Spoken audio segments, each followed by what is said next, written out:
Om Namo Bhagavate Vasudevaya. Om Namo Bhagavate Vasudevaya. Om Namo Bhagavate Vasudevaya. So in our last session, Krishna acquired two more wives, Bhadra and Lakshmana. Then after this, we heard the history of the demon Bauma Asura. And then when Krishna decided to attack Bauma Asura, first he had to kill the five-headed Mura demon. And therefore one of Krishna's names, Murari or Murari, the one who was the enemy of Mura. And lastly, we heard how Bauma Asura was killed by Krishna when Krishna employed his Sudarshana Chakra.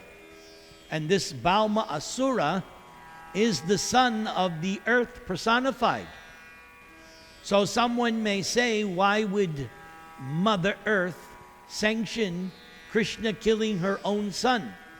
And the explanation that we heard from Prabhupada and the advanced acharyas before him was that actually Mother Earth is a partial material expansion of a Satyabhama, because Satyabhama was accompanying Krishna on this excursion. So she certainly gave Krishna sanction to kill this son of the earth, Bauma Asura. So now, where we pick up, now that Bauma Asura has been killed by Krishna, now we will hear Mother Earth's prayers to Lord Krishna. At this time, the earth personified appeared before Lord Krishna and greeted Krishna with a Vaijayanti flower garland. Bhumi also returned the dazzling earrings of Aditi, which were bedecked with jewels and gold. Bhumi also returned the umbrella of Varuna, along with another valuable jewel, which Bhumi Devi presented to Krishna.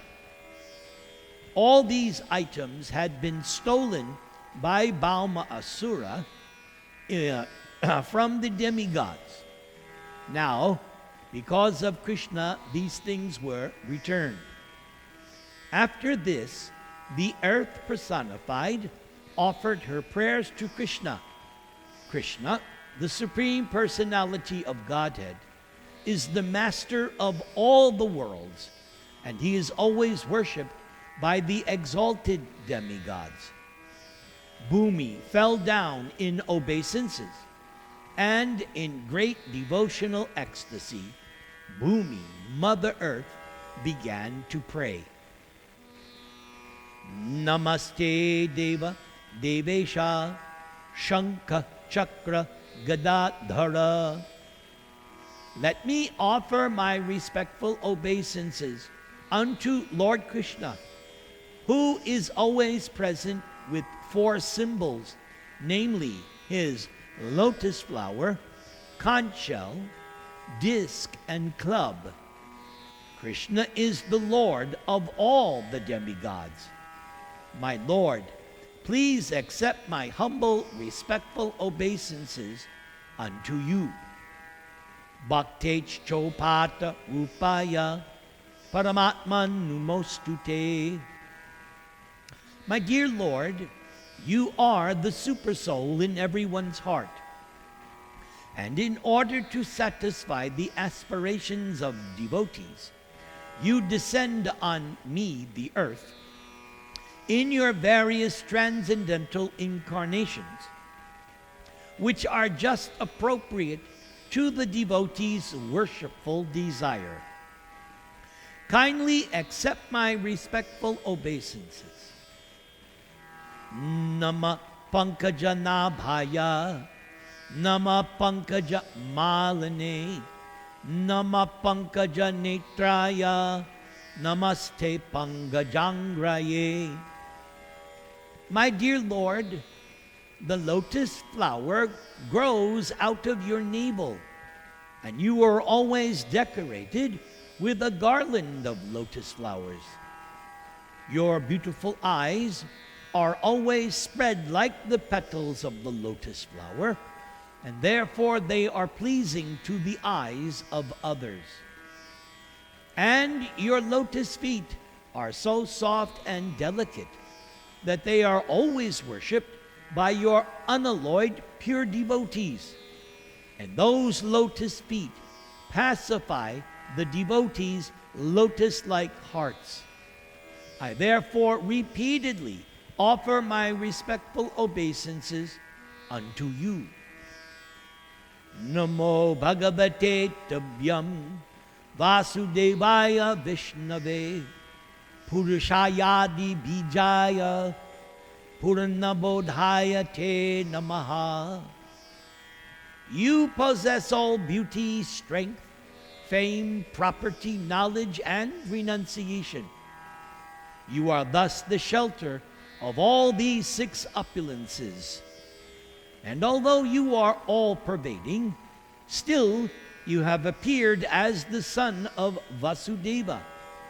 Please, therefore, accept my respectful obeisances. You are the original Supreme Personality of Godhead and the supreme cause of all causes. Ajaya Janayikesya Brahmanenanta Shaktaye Paravaratman Bhutatman Paramatman Namostute. Only your Lordship is the reservoir of all knowledge. Let me offer my respectful obeisances unto you. Personally, you are Aja, unborn.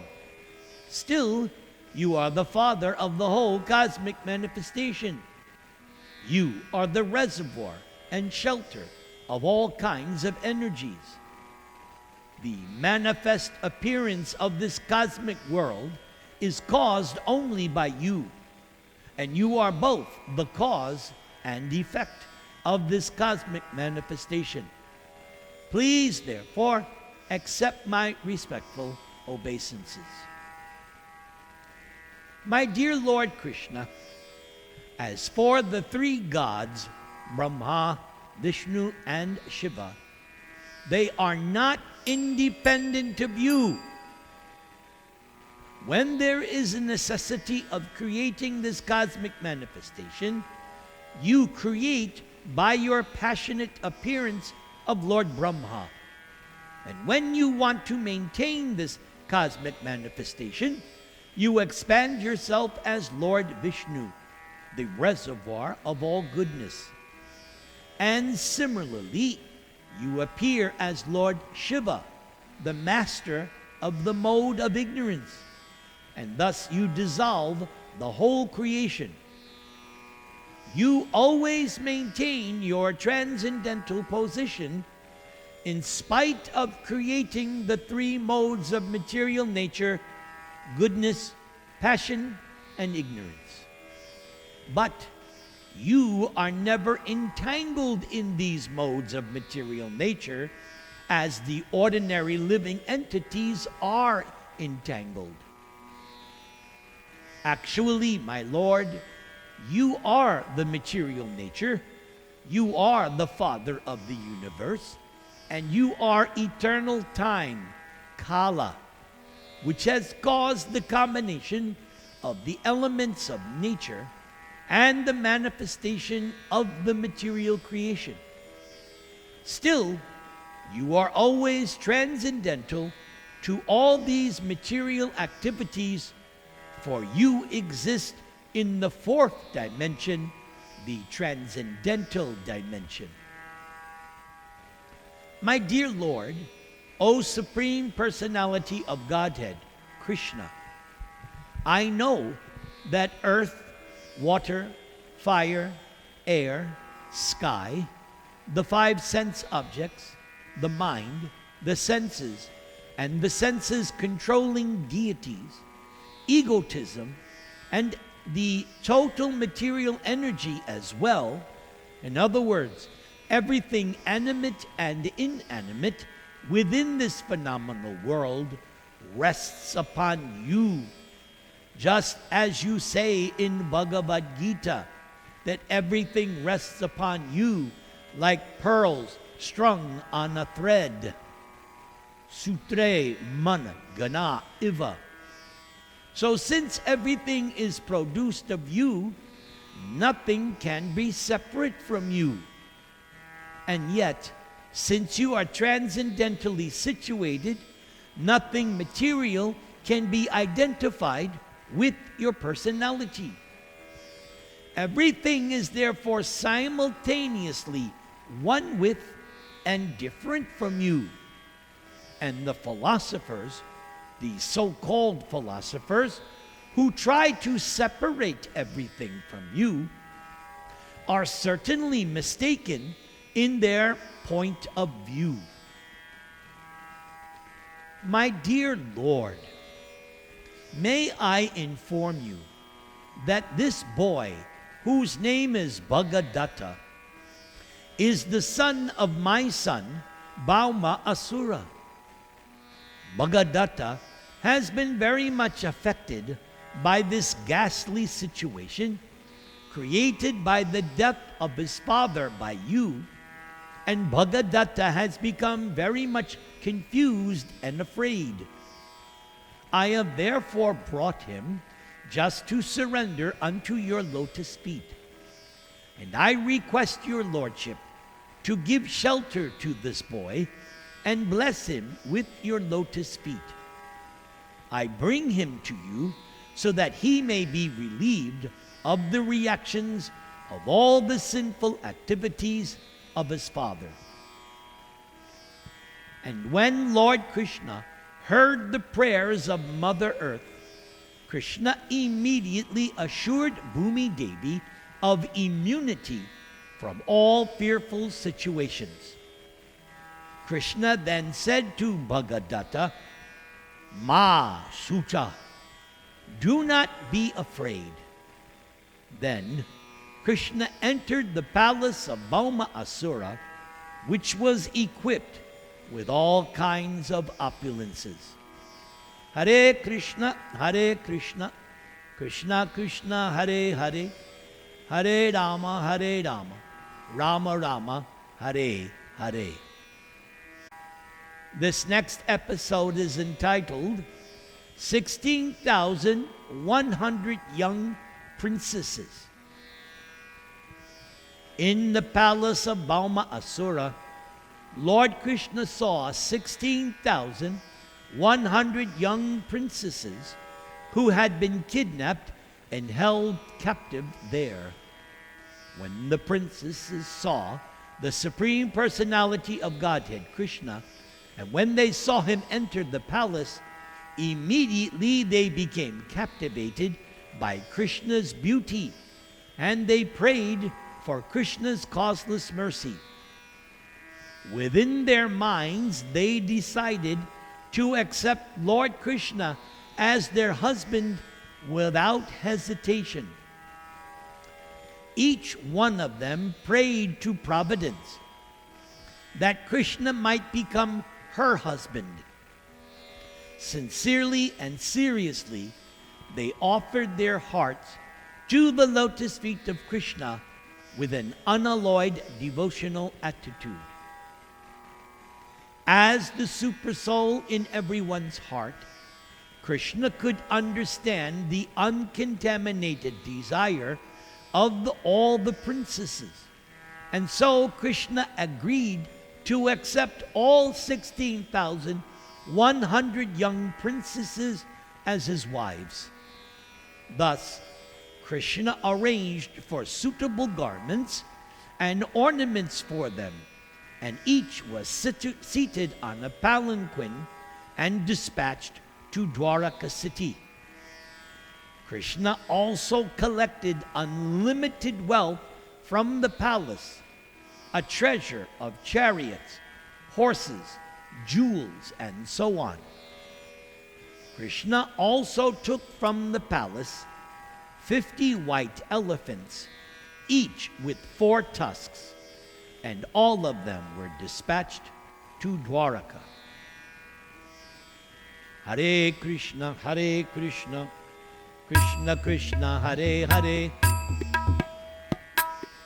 Hare Rama,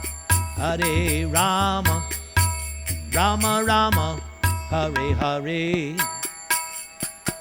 Jaya Radha Madhava Kunja Bihari.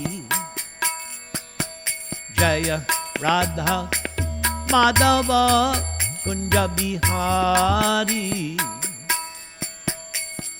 Gopi Jana Vallabha Girivaradhari. Jasodanandana Gopi Jana Ranjana.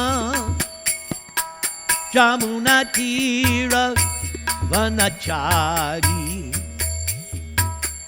Jaya Radha Madhava Kunja Bihari. Gopi Jana Vallabha Girivaradhari. Gopi Jana Vallabha Girivaradhari. Jasodanandana Gopi Jana Ranjana. Jamuna Tira Vanachari. Jai Radha Madhava Kunja Bihari.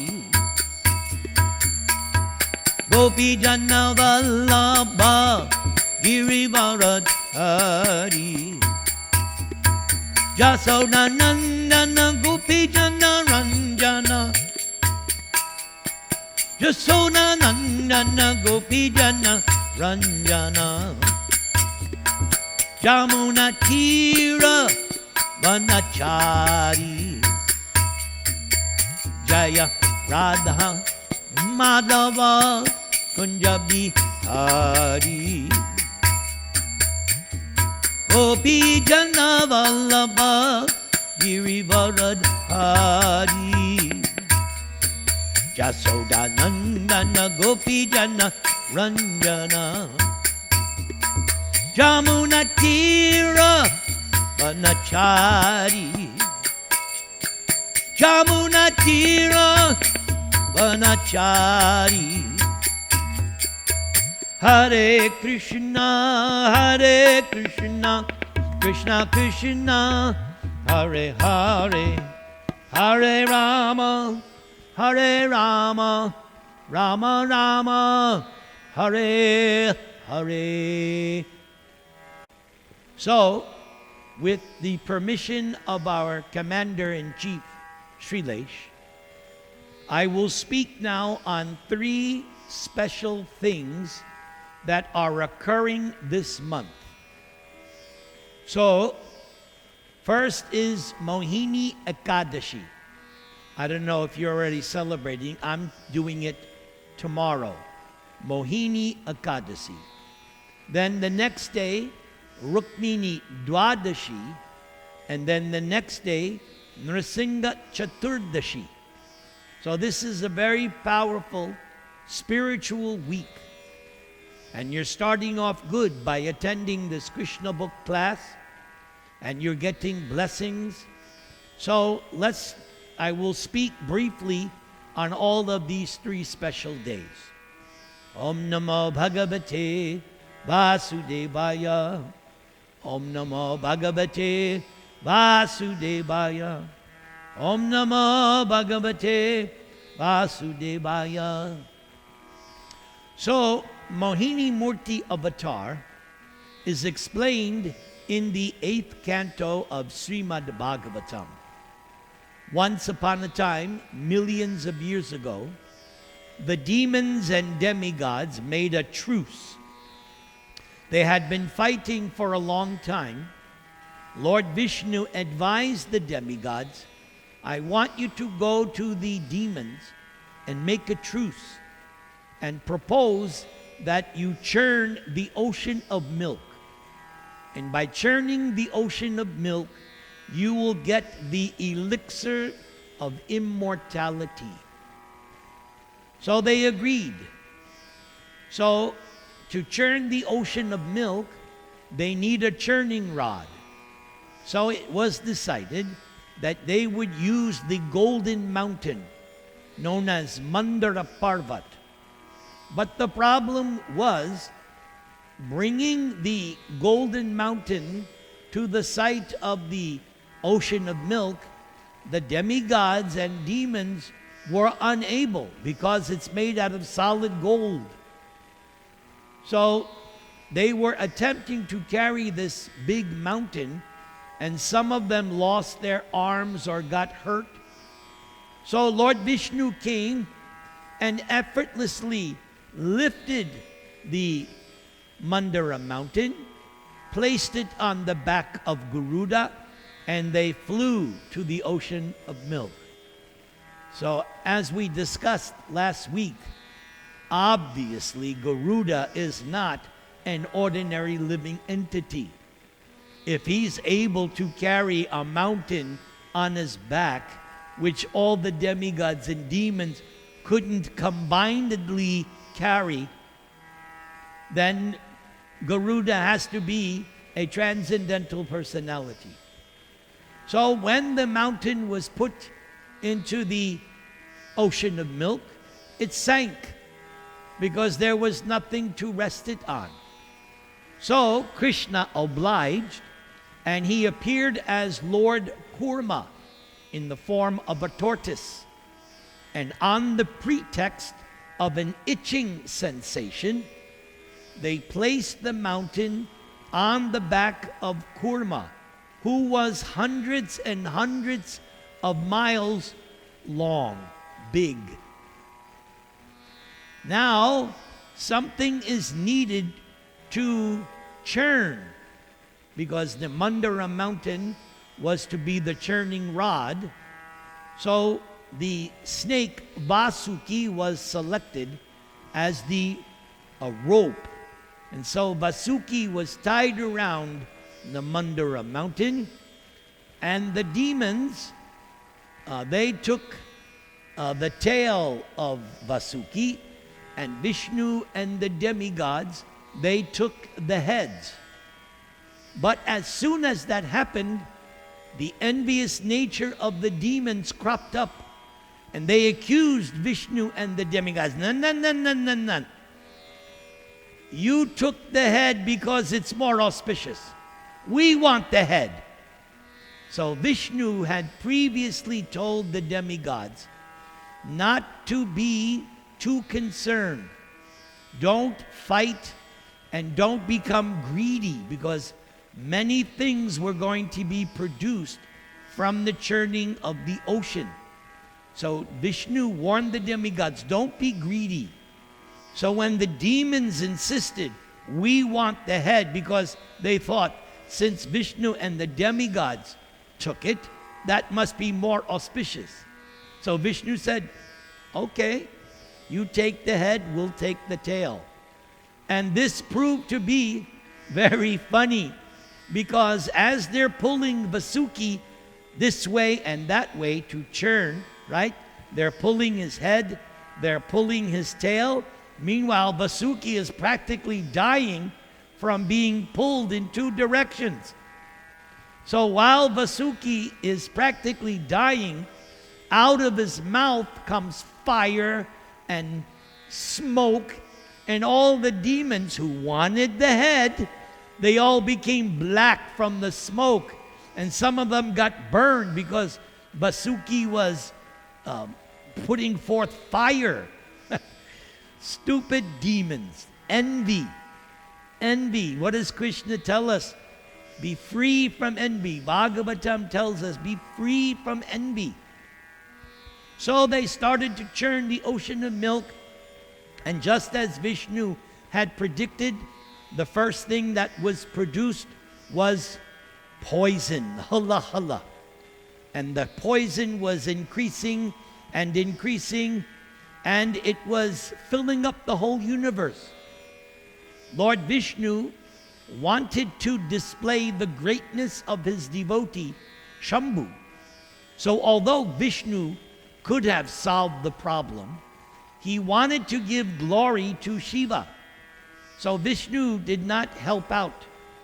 So all the rishis and sages and brahmanas, they prayed to Lord Shiva, save us, save us, save us.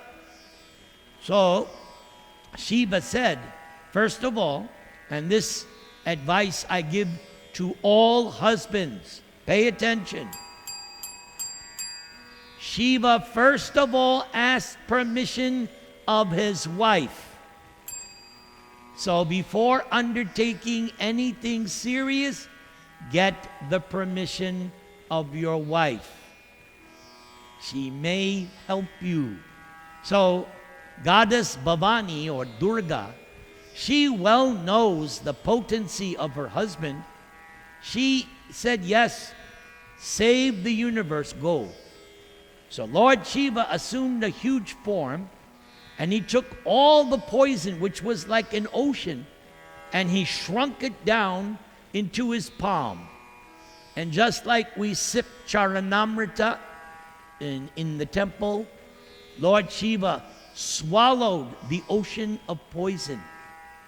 And the ocean of poison became furious. And so the ocean retaliated because Lord Shiva held it in his throat. And so the poison left 3 lines on Lord Shiva's neck. Therefore, one of Shiva's names, Nilakant. He has those 3 lines on his neck. A few drops of the poison drip down, because that happens sometimes. You're taking charanamrita, and sometimes some drops, I know me, it always happens. So those drops of poison was taken by scorpions and snakes and all kinds of poisonous living entities. Then Airavata, Indra's elephant, appeared from the ocean, the churning, and Lord Indra took this Airavata. And then I think the horse Uchaishrava, which is mentioned in the Bhagavad Gita, Uchaishrava, was also produced. Then Lakshmi came out of the churning, and Lakshmi was there to see who should be her consort. She looked at the demons and said, not them. None of them are worth it. She looked at the demigods. She said, no, because they're not independent. So then she saw Vishnu and she said, yes, there is somebody worthy to accept as my husband. So Lord Vishnu immediately accepted Lakshmi, because Lakshmi and Vishnu, Narayan, eternal consort, they can never actually be separated. But next was produced Varuni, the goddess of drunkards. And the demons gladly took possession of Varuni, because the demons love to drink liquor and wine. So this Varuni Devi is the goddess of drunkards. And so the demons took Varuni. Then, next to appear was this beautiful, darkish, blackish incarnation, Dhanvantari. And he was holding in his hands the elixir of immortality in a kalash, in a vessel, kalash. And when Dhanvantari came, now Dhanvantari, he is the father of the Ayurveda. So when he came with the elixir of immortality, the demons snatched it. And the demigods went to Lord Vishnu and said, wait, what happened? How? Vishnu said, chill out, man, chill out, nothing to worry. So then, Lord Vishnu transformed himself to look like the most alluring, voluptuous, irresistible woman. So Mohini Murti is not Lakshmi. Mohini Murti is Vishnu but in this form as the most bewildering, the very name, Mohini, the bewildering. Just like there's a name for Radharani also, Mohini, the most alluring, that she can attract the all-attractive Krishna. But this Mohini avatar, Lord Vishnu, then appeared in the camp of the demons. Meanwhile, the demons started to argue and fight amongst themselves. I should be the first one to get the nectar. I did the most work in this churning. And another demon said, what are you talking about? No, I should be the first. So because of ego, the demons started to fight amongst themselves. Me first. No, me first. So then Mohini appeared in their assembly, and all the demons became completely infatuated. Completely infatuated. And the demons said, we'll let this woman decide who should be the first to drink the nectar among us. And Mohini Murti just played with the demons. She played with them. She said, oh, why are you putting your faith in me? I'm like a prostitute. I have no husband protecting me. I'm loitering here all alone. Why are you placing your trust in me? And the demon said, no, it's okay. We know you're okay. In other words, because of her beauty, they lost all their intelligence. They were simply lusty and enthralled, bewildered by Mohini. So Mohini Murti said, okay, I will agree, as you say, to select who should be the first one, but I will do this in one condition. You cannot argue with me. You have to agree with what I said. By this time, all the demons are so infatuated, they go, oh yeah, sure, whatever you say. So, Krishna, in the form of Mohini Murti, then tells the demons, okay, I'm going to give a little nectar, just a little nectar, to the demons. To the demigods. I'm going to give a little nectar to the demigods, just to pacify them. And you demons will get the most nectar. But I just want to give a little bit to the demons. Of course, to the demigods, because the demons had agreed, whatever she said, they would agree to. So Mohini said, let's just give a little bit to the demigods. But what was happening was that Mohini Murti was giving all the nectar to the demigods, and the demons were waiting and waiting and waiting. Meanwhile, the demigods are getting all the nectar. So then Rahu, he could figure out what was going on. So Rahu, he dressed himself to look like a demigod and sat between Surya and Soma, the moon and sun. Now Mohini Murti, because she is Vishnu, she is Super Soul, she could understand who this Rahu was, pretending to be a demigod. And Mohini Murti wanted to show the effects of the nectar. So she poured the nectar into the mouth of Rahu, and Rahu touched it with his mouth, but immediately Mohini Murti took out her Sudarshan Chakra and cut off the head of Rahu. So his head, because it touched the nectar, it stayed alive. The body, which did not touch the nectar, died. And in astrology, that dead body of Rahu is known as Ketu. And the head, that was accepted now as a planet, Rahu. And those of you who are familiar with astrology, Rahu has quite a powerful effect in everyone's chart. Everyone has to deal at some time or other with Rahu. All right, Hare Krishna, Krishna Krishna, Hare Hare, Hare Rama, Rama Rama Hare Hare. So the next day is Rukmini Dwadasi. And of course, those of you who have attended every week and did not miss any of the previous episodes, we already heard about how Rukmini was married to Krishna. Just to refresh your memory, Rukmini was to be married to the demon Shishupal, but a day or two before her marriage, she sent a letter with a Brahmana to Dwaraka. And in Rukmini's letter to Krishna, through the Brahmana, Rukmini surrendered herself and said, I can only have you as my husband. And if I cannot get you as my husband, then I vow to take 100 births, whatever it takes. I must have you as my husband. And Krishna told the Brahmin, yes, I too have been thinking about Rukmini, and sometimes I cannot sleep at night thinking about her.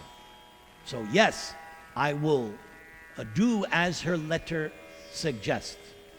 So Krishna got on his chariot with the Brahmin, and overnight, hundreds and hundreds of miles they traveled and arrived the next day in the capital of where Rukmini was staying. And the marriage day arrived, and in her letter, Rukmini had told Krishna how to kidnap her with the least amount of physical harm or danger to the others. Rukmini had suggested that on her wedding day, the custom is that she would first go to the temple of Amba, Durga Devi, and then come out and be married. So Krishna was there in the crowd, and when Rukmini entered the temple of Amba, Rukmini prayed, O goddess, please arrange my marriage with Krishna. And so when Rukmini came out, in the corner of her eye, she could see Krishna on the chariot. Krishna came, swooped down, picked up Rukmini, put her on the chariot, and they drove off in front of everyone. And Shishupal could not believe what had happened. And also it was described that when Rukmini came out of the temple, all the kings and kshatriyas and princes who were sitting on their horses, when they saw the beautiful Rukmini, they fell off their horse. That is beauty. So powerful is the beauty of Rukmini. So Shishupal did nothing. He just accepted defeat. Jarasandha, he explained to everyone, yes, I have dealt with this Krishna 18 times. So Shishupal, on your behalf, we are going to chase after Krishna. But all those warriors, they were met with Balaram and other members of the Yadu dynasty, and they were defeated.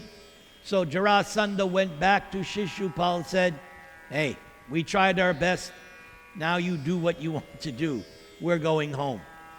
Meanwhile, Rukmini's brother, Rukmi, he stood up and said, all right, I cannot tolerate that Krishna has done this. So I myself am going to rescue my sister and bring her back to my friend Shishupal. And if I'm not successful, I'm not coming back. And of course, Rukmi chased after Krishna, and Krishna with his transcendental bow and arrows killed Rukmi's horses, killed his driver, destroyed the chariot, and was about to kill Rukmi himself when Rukmini begged Krishna at his feet, no, no, no, he's my brother. After all, he was doing what he thought was best for me. He did it out of love for me, so don't kill him. So Krishna acquiesced, and instead of killing Rukmi, he tied him up and started snipping at his mustache and beard and hair, making him look funny, make him look odd. And so he didn't kill Rukmi, but Rukmi kept his promise, and he did not return home. He set up his own village, and Rukmi will be dealt with later in this Dwaraka Leela. Coming up, we'll be hearing about a very wonderful pastime of Rukmini and Krishna, when Krishna tests Rukmini and wants Rukmini to get angry and chastise him. But we will see how Rukmini does not chastise Krishna like his other wives. But I don't want to spoil that because that's coming up. And then finally, we have the appearance day of Nrsimha Bhagavan, one of the most powerful episodes in the entire Srimad Bhagavatam. Lord Nrsimha Dev appeared in order to deliver Prahlad Maharaj. Prahlad Maharaj was taught Krishna consciousness when he was in the womb of his mother. So he became self-realized in the womb because Narada would preach to Prahlad's mother when Prahlad was in the womb. So Hiranyakashipu, Prahlad's father, was the king of the universe. He had usurped the throne of Indra. All the demigods were in hiding, trying to avoid the harassment of Hiranyakashipu. And one day Hiranyakashipu asked his 5-year-old boy, "My dear Prahlad, what is the best thing you are learning in school?" And Prahlad answered, "I am not learning anything in that school. The best thing I know, I learned from my guru, Shravana Kirtana, Smarana Vandana, Padasevana, Dasyare, Pujana Sakijana, Atmanivedana." Prahlad told his father, "The best thing I have learned, the topmost education, is to hear and chant and remember Lord Vishnu. Worship him, pray to him, become his servant, worship Vishnu's lotus feet, become Vishnu's friend, and become completely surrendered." So when Hiranyakashipu heard this from his own son, he became very agitated, and he told the teachers, "You must train my son properly because he is speaking on behalf of the enemy, Lord Vishnu, who killed my brother Hiranyaksha. So I want you to train him." So the teachers tried to train Prahlad how to become like his father, the first-class demon. But it was useless because Prahlad had already been fixed up in Krishna consciousness by Narada Muni. And when the teachers would go out for lunch, Prahlad would preach to his class friends, and he would teach them Bhagavad Gita, and they would chant and sing. And the young boys, because they were young, they were not so polluted. They were not so much demons. They were innocent. So by Prahlad's teachings, they had become influenced by Krishna consciousness.